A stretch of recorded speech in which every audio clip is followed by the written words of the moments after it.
Olá, meus amigos, boa noite. Nós estamos começando aqui a segunda aula sobre discernimento espiritual. Eu quero, em primeiro lugar, agradecer você que me dá atenção, que me dá sua audiência. Você me motiva, né, a estudar, a pesquisar, e isso tem feito toda a diferença na minha vida, né? Então, eu saber que eu tenho aí um grupo de alunos que aguardam eu postar a aula. Quero dizer para você que eu tenho muita coisa para compartilhar com você, realmente. Eu tenho sido motivada a, a estar buscando para poder compartilhar com vocês. Eu acho esse assunto super importante, interessante da gente trabalhar, a questão do discernimento espiritual, e por isso a gente escolheu como um dos assuntos aqui do nosso curso de liderança, que é um curso longo. A gente tem vários assuntos ainda para trabalhar, e eu quero até reforçar com você aqui alguns assuntos que a gente ainda vai trabalhar nesse nosso curso, para motivar o seu coração, você a prosseguir aí junto com a gente, tá? Eu vou em breve incluir aqui no nosso curso uma aula sobre como você pode dar uma boa aula presencial, como você pode dar uma boa palestra. Acho que isso faz parte da vida do líder, né? Dar palestras, dar aulas. Eu quero compartilhar com você alguns princípios sobre o que seria uma boa aula, uma boa palestra. A questão de falar em público, a oratória, eu tenho tudo isso para compartilhar com você. E, na verdade, eu estou até ansiosa para entrar nesse assunto, porque é um assunto muito bom.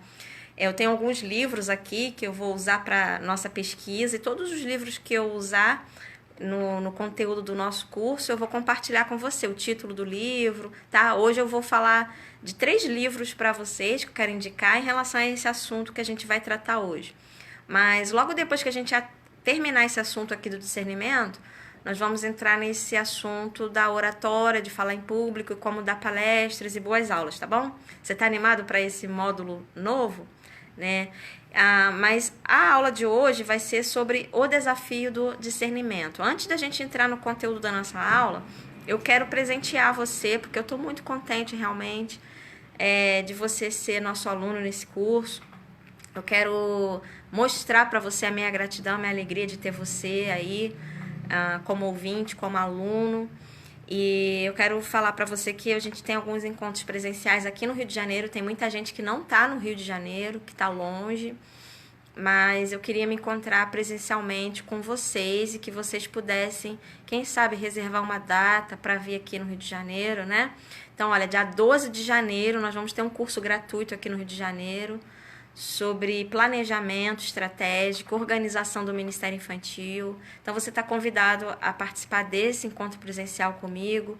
Vai ser na Primeira Igreja Batista de Mesquita, aqui no Rio de Janeiro. Já tem mais de 200 pessoas inscritas nesse curso, vai ser muito bom. Então fica aqui o meu convite para você fazer parte, para você também participar, tá?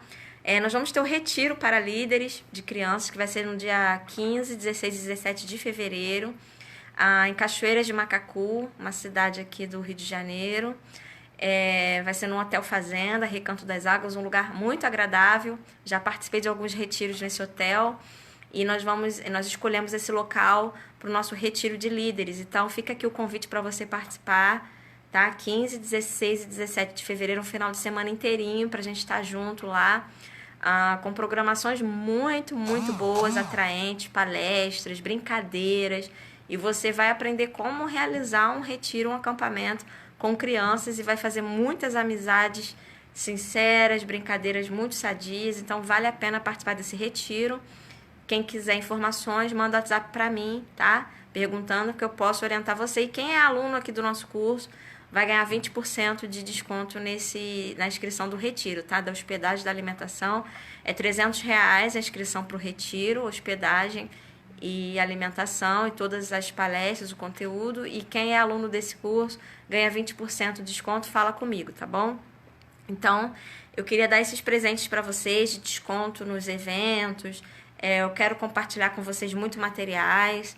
Eu vou postar aqui no nosso grupo de Facebook coisas escritas, tá? Um material escrito para reforçar verdades dessa nossa videoaula aqui, tudo que eu tô falando, de uma maneira que oral, mas eu quero colocar por escrito. Eu espero que você esteja fazendo suas anotações também daquilo que é mais importante, daquilo que você julga importante, tá bom? Então vamos lá para a nossa aula de hoje. Nós temos muita coisa para falar hoje e, na verdade, eu quero também fazer dar uma cosmovisão para você, uma perspectiva hoje grande e depois nós vamos detalhar nas aulas futuras mais cada assunto que a gente está falando, mas eu quero dar uma passada rápida hoje com você, vários assuntos importantes dentro do assunto discernimento espiritual, tá bom? Em primeiro lugar, eu queria fazer uma pergunta, quero começar a nossa aula com uma pergunta. Qual é a vontade de Deus para os seus filhos? Qual é a vontade de Deus para aquela pessoa que se torna filha dele? Você sabe que a gente nasce na família de Deus quando a gente recebe Jesus como nosso Salvador. Isso está em João, capítulo 1, versículo 12, nos dá a base para isso. Então, nós somos filhos de Deus, nascemos de novo, nascemos na família de Deus quando a gente recebeu Jesus como nosso Salvador. E qual é a vontade de Deus para os seus filhos, para cada um de nós que já temos vida espiritual, que já nascemos do Espírito, nascemos de novo? A vontade de Deus para os seus filhos é que nós sejamos mais parecidos com Jesus. Deus quer ter muitos filhos e filhas iguais a Jesus. E quando a gente pensa nisso, que Deus quer ter muitos filhos e filhas iguais a Jesus, nós pensamos no nosso desenvolvimento espiritual, né? Porque Jesus, ele não tinha pecado, ele é totalmente igual ao Pai. E a nossa diferença é que nós nascemos pecadores, temos a nossa natureza pecaminosa, e isso nos atrapalha bastante em todos os aspectos da nossa vida. Mas no momento que a gente nasce de novo, nasce na família de Deus, surge uma nova chance, surge uma esperança, né, da gente se desenvolver e de realmente a gente alcançar a vontade de Deus para nossas vidas. Então nós temos que estar nos desenvolvendo a cada dia, nos desenvolvendo em todas as áreas. Cada dia é uma oportunidade da gente desenvolver e principalmente nos desenvolver na área espiritual, que a Bíblia vai dizer que é a área mais importante da vida. Quando no livro de Mateus, capítulo 5, a Bíblia nos diz o quê? Buscai primeiro o reino de Deus e a sua justiça, e todas as outras coisas vos serão acrescentadas. A Bíblia fala também que se a gente se agradar de Deus, das coisas de Deus, Deus vai satisfazer o desejo do nosso coração. Nossas orações serão respondidas. Então é importante a gente querer conhecer mais a Deus. E o conhecer a Deus está totalmente relacionado ao desenvolvimento espiritual. Se você quer desenvolvimento espiritual, você tem que buscar conhecer mais a Deus, quem Ele é. E Ele se apresenta através da sua palavra. A Bíblia é uma grande fonte de crescimento espiritual. E também as orações.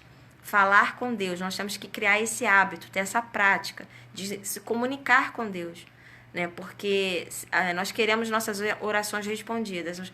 Mas o primeiro passo para ter as orações respondidas é orar, né? Se você não orar, se você não pedir para Deus, Ele não vai atender. Ele quer que a gente ore. Por mais que Ele saiba todas as coisas, Ele sabe os desejos do nosso coração, Ele é soberano para fazer a vontade dEle, mas Ele quer falar conosco, Ele quer ouvir a nossa voz, Ele quer ser nosso amigo. Então vamos buscar esse desenvolvimento pessoal, e vamos buscar, em primeiro lugar, o desenvolvimento espiritual, conhecer mais a Deus. E a pessoa mais desenvolvida que já viveu, a pessoa mais extraordinária que viveu nesse mundo se chama Jesus Cristo, né?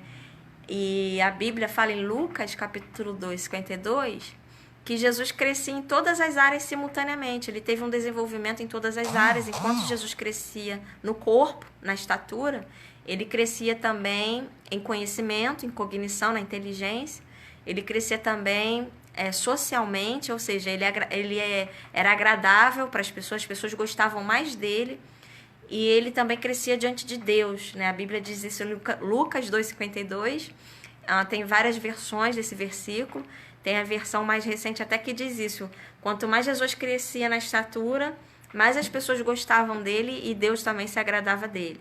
Então, está falando aí do desenvolvimento de Jesus em todas as áreas, e Deus quer que a gente seja igual a Jesus, que a gente tenha esse desenvolvimento em todas as áreas. Mas uma coisa que Jesus deixa de exemplo para cada um de nós, porque realmente Jesus é o nosso referencial, ele foi nos dado, Deus enviou Jesus ao mundo não só para ser o nosso Salvador, mas para ser também o nosso Senhor e também servir como um referencial para cada um de nós, né? Porque as metas nos motivam. Quando a gente tem meta, quando a gente tem objetivo, isso traz motivação. E Jesus serve como essa meta, né? Como esse referencial, uma meta elevada. Isso nos motiva a gente querer ser mais parecido com Jesus. E uma das coisas que Jesus tinha era um conhecimento de Deus. Jesus conhecia a Deus, o Pai. E ele tinha um conhecimento também da natureza humana. Ele conhecia as pessoas. Então, isso aí é um alvo para a gente alcançar, é um objetivo. Buscar conhecer mais a Deus e buscar conhecer a natureza humana, como que as pessoas são. Isso vamos deixar aí como objetivo, que vai nos ajudar a ter o discernimento espiritual. O que é o discernimento espiritual? A capacidade de fazer escolhas corretas, tomar decisões certas, de acertar, né? E Jesus acertou em tudo, ele nunca errou. Mas quanto mais a gente se desenvolver e quanto mais a gente conhecer a Deus, quanto mais a gente parecer com Jesus, a gente vai errar menos, acertar mais. E é sobre isso que nós estamos falando. Por isso que nos interessa esse assunto do discernimento espiritual, porque nós queremos ser mais parecidos com Jesus. Eu quero falar para você hoje sobre um rapaz chamado David Vetter. Ele foi conhecido como o Menino Bolha. Eu não sei se você já assistiu um filme. Eu assisti um filme quando era criança e eu li um livro recentemente que contou a história desse menino. E eu não sabia que esse filme que eu tinha visto era baseado em histórias reais. Mas realmente existiu um menino chamado David Vetter, que foi conhecido como Menino Bolha. Ele nasceu no Texas, Estados Unidos, no ano de 1971. Só que ele sofria de um distúrbio raro, genético, conhecido como a Síndrome da Imunodeficiência Combinada Severa. E essa é uma doença que a pessoa tem um sistema imunológico incapacitado desde o nascimento, né? E a pessoa tem um extremo risco de contrair doenças, qualquer doença, enfermidade, infecção. E quando os pais os médicos souberam que ele nasceria com essa doença, 20 segundos depois que ele nasceu, os médicos colocaram ele dentro de uma bolha protetora que tinha sido projetada para ele, né, para servir de um ambiente seguro, livre de germes, e ele ficava dentro dessa bolha, era alimentado dentro da bolha, mas ele não podia sair da bolha. Se ele saísse da bolha, com certeza ele iria morrer algum tempo depois. Qualquer coisa que fosse passada também para dentro da bolha tinha que ser meticulosamente desinfectada, né, para que ele não pegasse uma infecção e morresse. Então ele viveu dentro de uma bolha mesmo. Depois, quando ele ficou maior, essa bolha parecia um quarto e os enfermeiros, os médicos entravam dentro dessa bolha, mas eles passavam por todo um processo de se desintoxicar para ficar livre de germes, bactérias. E o David viveu dentro dessa bolha durante 13 anos e ele faleceu com 13 anos de vida por complicações decorrentes dessa doença que ele tinha. Ele precisou fazer um transplante também de medula óssea e depois desse transplante ele recebeu uma infecção e ele faleceu. Mas durante todo esse tempo ele viveu dentro dessa bolha, onde o ar que ele respirava era cuidadosamente filtrado para que ele não fosse infectado. Tudo que ele tocasse era desinfectado, né? O corpo dele era incapaz de se defender, como o nosso corpo tem anticorpos, né? Ele nasceu com essa doença.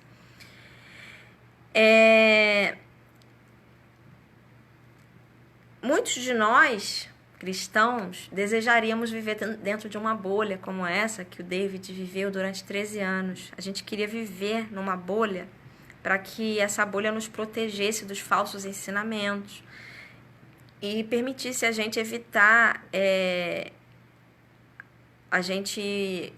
evitar desenvolver o nosso crescimento, o nosso discernimento espiritual. Porque o que afeta o nosso crescimento espiritual é a gente se enganar, é a gente errar, é o pecado. E a gente queria, então, ser protegido possibilidade de errar, não é verdade?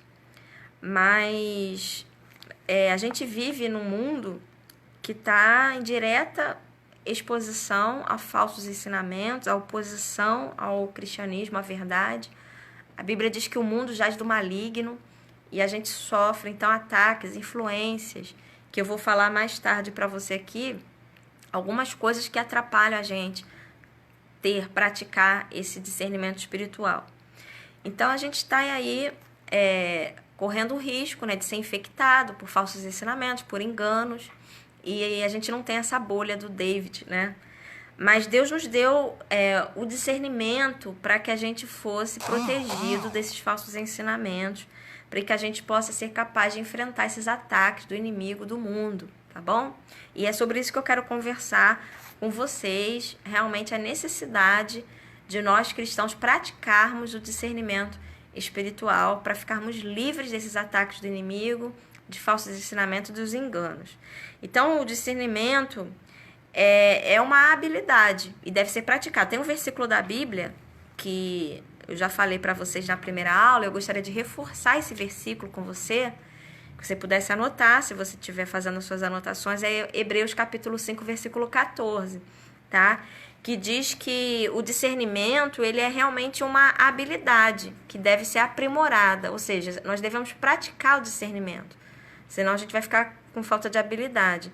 E é uma habilidade particularmente difícil, né? Quem é que nunca errou? A gente erra. É difícil praticar o discernimento. Ainda mais exercer o discernimento nessa época nossa, dessa cultura nossa. Mas sempre foi. É claro que nunca foi fácil ter discernimento, né? Trata de uma habilidade que precisa ser aprimorada ao longo de muitos anos de prática. Então, Hebreus 5,14 é o versículo que diz, né? Que o discernimento vem para aquelas pessoas que, pela prática, têm suas faculdades morais exercitadas para distinguir entre o bem e o mal. Olha que versículo importante quando a gente está estudando sobre discernimento. A gente deve marcar, então, esse versículo aí. Se eu fosse você, eu marcava na Bíblia esse versículo de Hebreus, capítulo 5, versículo 14, tá? Embora o discernimento seja uma prática, né, que exige habilidade, é uma habilidade que não tende a nos tornar assim populares, tá? Então a gente vai pagar um preço por estar praticando discernimento. É sobre isso que eu quero falar com você agora, tá? Porque o discernimento, ele vai exigir que a gente faça uma distinção muito clara, muito firme, né, daquilo que é bom e daquilo que é mal. A gente vai tomar decisões. E as palavras de Jesus no livro de Mateus capítulo 10, vou ler aqui para você, do versículo 34 a 37, Jesus está alertando sobre as consequências para aquelas pessoas que seguem a ele, ou seja, os cristãos. Olha o que está escrito em Mateus capítulo 10, versículo 34 a 37. Não penseis que eu vim trazer paz à terra. Não vim trazer paz, mas espada. Porque eu vim causar hostilidade entre o homem e seu pai, entre a filha e a mãe, entre a nora e a sogra. Assim os inimigos do homem são os de sua própria família. Quem ama seu pai ou sua mãe mais do que a mim, não é digno de mim. E quem ama seu filho ou sua filha mais do que a mim, não é digno de mim. Olha, esse versículo é importante para a gente discutir, porque com o discernimento vem a divisão. Isso mesmo, se quiser anotar essa frase, eu acho importante. Com o discernimento vem a divisão. Uma pessoa que tem discernimento, ela é capaz de dividir as coisas, de fazer separação entre as coisas. E a pessoa que quer ter discernimento, ela tem que estar disposta a sofrer os efeitos dessa divisão que ela é capaz de fazer, tá bom? A pessoa com discernimento não só saberá discernir, dividir, separar um cristão do não cristão, mas ele sabe dividir o cristão maduro do imaturo, ele sabe separar o que é uma pessoa imatura, né, da pessoa ingênua, da pessoa prudente, um cristão com discernimento e um cristão sem discernimento. Porque às vezes a questão não é a salvação da pessoa, a pessoa é salva, é crente, mas é um salvo que não tem discernimento. Então, os cristãos que têm discernimento sabem ver essas coisas e isso fica muito claro. Então,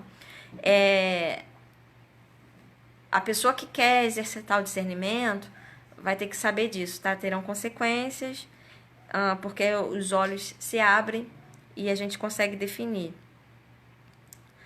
Eu quero compartilhar com você que existem algumas forças contrárias que são nossos inimigos aí nessa busca pelo discernimento espiritual. Tem várias forças que trabalham contra nós, né, à medida que a gente tenta ser homens e mulheres que exercitam, que praticam discernimento, tá? Então, a primeira força contrária, e mais tarde nós vamos esmiuçar mais isso, mas eu queria que você já anotasse aí, são as influências internas. Somos nós mesmos, tá? O primeiro inimigo somos nós mesmos. Nunca é demais a gente ressaltar que a propensão, como o ser humano é propenso a errar, né? A propensão do ser humano para o mal. No livro de Jeremias, capítulo 17, versículo 9, fala que tudo vem do coração, que a fonte é o coração. Então, se o coração do ser humano é realmente aquilo que a Bíblia diz, muita coisa que nos atrapalha realmente vem do nosso coração. A gente precisa lutar contra nós mesmos. Isso é uma dica muito importante, tá? E as pessoas que confiam em si mesmas, elas vão errar muito. A gente tem que saber isso, tá? Que a natureza humana é falha, muito falha, e que a maioria, a Bíblia fala, né? Que os maus pensamentos, as más ações, tudo isso vem do coração. Depois a gente vai falar mais sobre isso. A segunda influência, a segunda força, aí são as influências satânicas. Realmente nós temos o inimigo de Deus, que tenta nos derrotar, e existe a influência satânica, né? Embora a gente vai guerrear todos os dias contra as forças internas, contra o nosso próprio coração pecaminoso, nós temos que saber também que a gente vai lutar contra as influências satânicas, tá? As táticas do diabo raramente mudam, então é importante a gente saber como que ele age, e a forma do diabo agir sempre foi, desde o começo, ele age através do engano, ele quer nos enganar e distorcer a verdade. Então precisamos ficar com os olhos bem abertos para a gente não ser roubado por ele o nosso discernimento. Então a forma do diabo é sempre a mesma, ele não muda, desde os primórdios da história humana. O diabo tem as mesmas táticas que são eficazes, tá? Ele tem resultado, ele procura nos desviar e nos enganar. Ele oferece algo pra gente que se assemelha muito à verdade, mas que de fato não é a verdade. O diabo é astuto e sutil, diz a palavra de Deus. Ele oferece algo que parece tão próximo da verdade, mas ainda assim está muito longe de ser verdade. Então nós vamos estudar isso mais tarde. Eu vou indicar também leituras para você que gosta de ler, tá? Todo curso que a gente faz, a gente tem sugestão de leitura. Esse curso aqui não vai ser diferente, eu vou dar sugestão de leitura, tá? E o mal, ele sempre inventa novas formas de beleza. Ele quer enganar, fazer alegria falsa. Tudo que o ser humano busca, né? Beleza, alegria, o diabo, ele vem assim dessa forma, nos oferecendo algo muito bom, mas que por trás é engano, falsidade. Nós vamos falar mais sobre isso em aulas futuras, tá? Nós devemos ter cuidado com as coisas atraentes, com os atraentes disfarces do nosso inimigo, do diabo, tá? Eu quero indicar esse livro aqui pra você, já, que é um livro maravilhoso. Deixa eu mostrar aqui pra você, ó. Os 3 campos de batalha. Os 3 campos de batalha. A guerra espiritual na mente, na igreja e nas regiões celestiais. Muito bonzinho esse livro aqui. É um livreto, é livro pequeno, tá?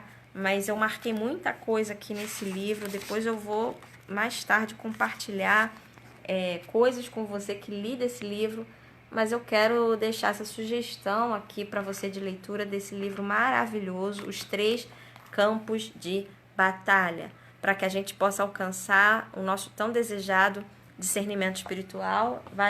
Esse livro aí vai enriquecer, tá? Então, a terceira força para nos tirar o discernimento seriam as influências culturais. Quero falar com você sobre isso também.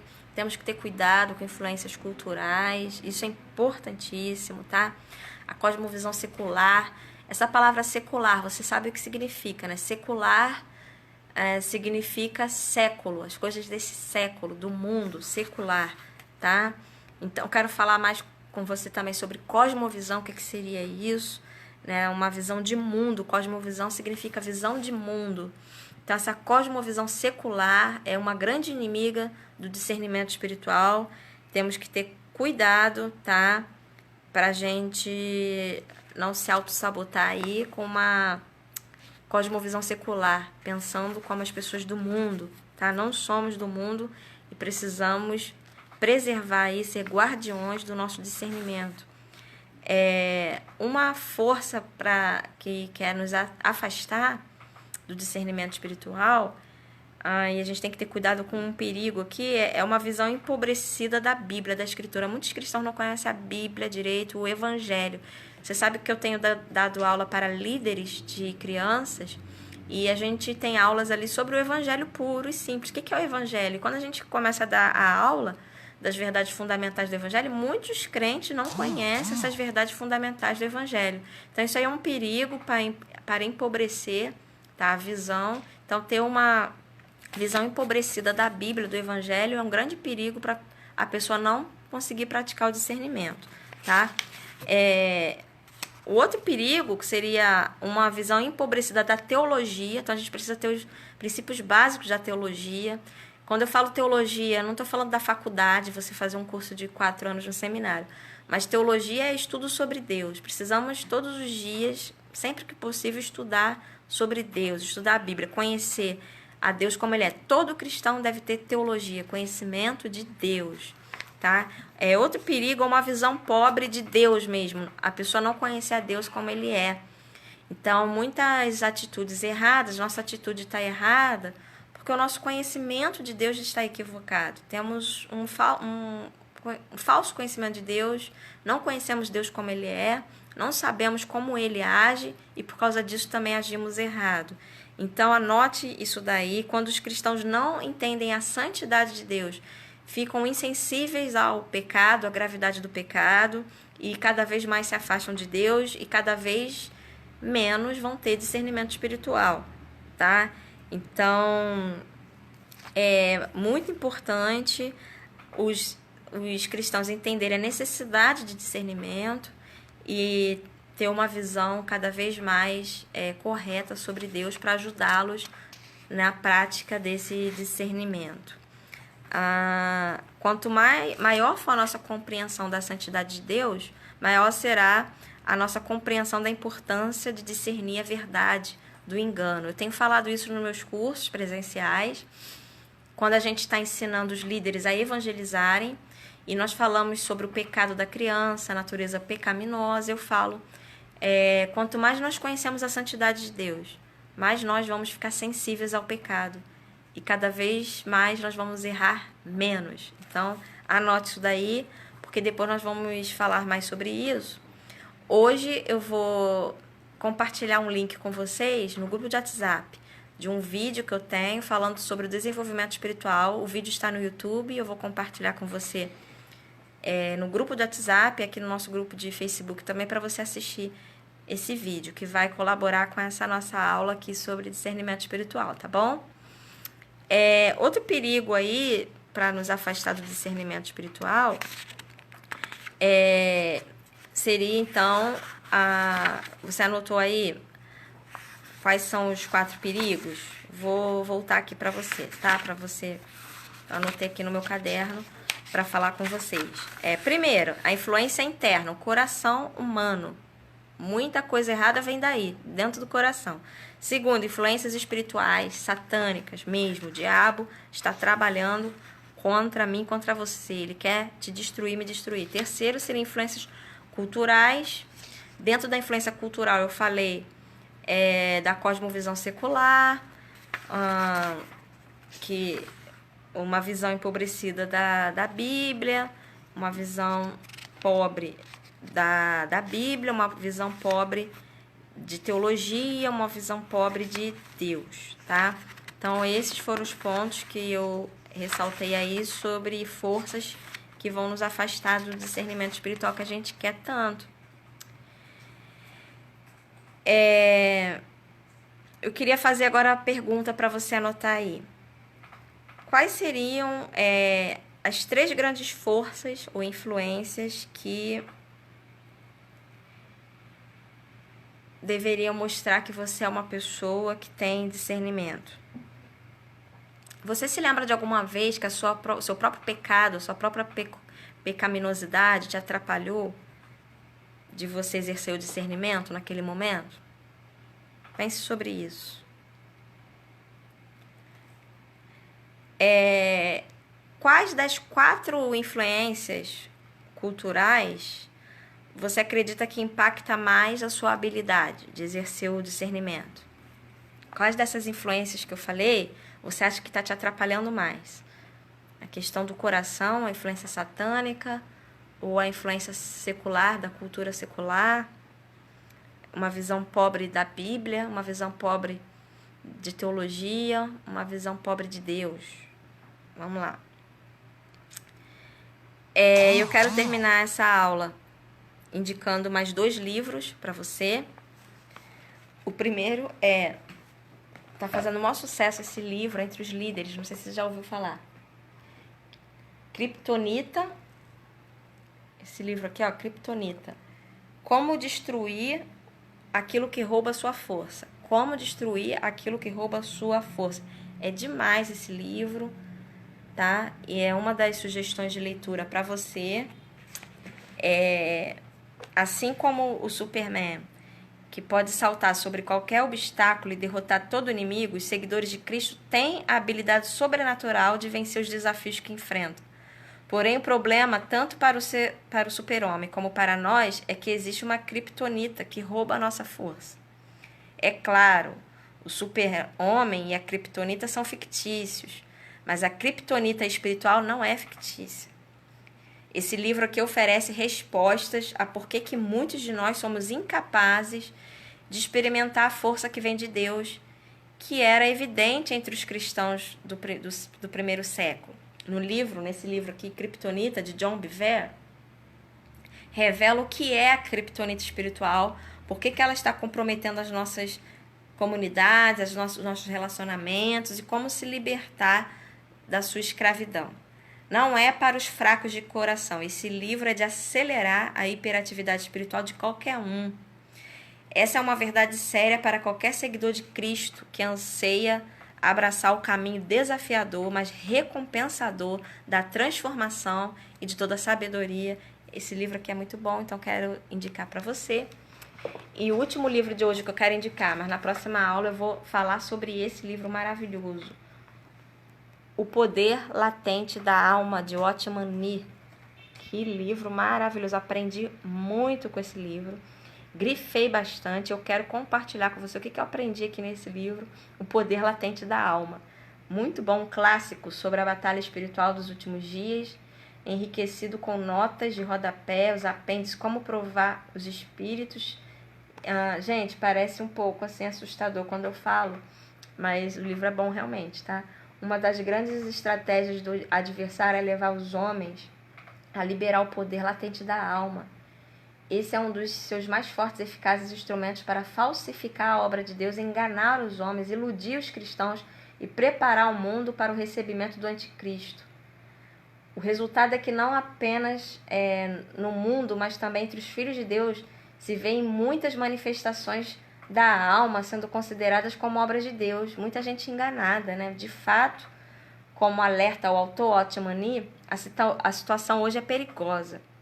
Por essa razão, esta mensagem é uma poderosa advertência profética sobre os sutis perigos com respeito ao especial relacionamento nos últimos dias entre a alma do homem e Satanás.